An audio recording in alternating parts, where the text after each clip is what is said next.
Bonjour, dans l'actualité aujourd'hui, une enquête judiciaire vient d'être ouverte suite à l'effondrement d'un balcon dans la nuit de samedi à dimanche à Angers.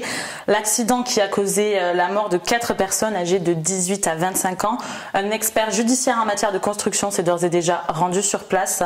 L'enquête devra reconstituer le déroulement des faits et déterminer la cause de l'effondrement. Le maire d'Angers, Christophe Béchu, a quant à lui annoncé plus tôt dans la journée avoir pris des arrêtés de mise en péril. Les joueurs du Racing Métro 92 blanchis, Dan Carter, Joe Rokosoko et Rouanimov ne seront pas inquiétés dans l'affaire des corticoïdes. Les 3 joueurs avaient été contrôlés positifs à l'issue de la finale du top 14 qui les avait opposés à Toulon en juin dernier.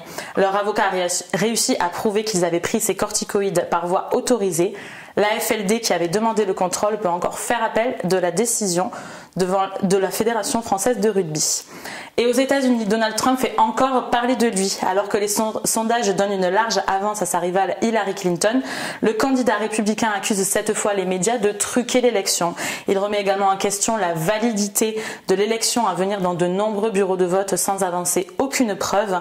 Des propos que ne partage pas le président républicain de la Chambre des représentants, Paul Ryan. Une divergence d'opinion que Donald Trump considère comme une attaque personnelle. Alain Juppé ne veut dissuader personne d'aller voter aux primaires de la droite et du centre.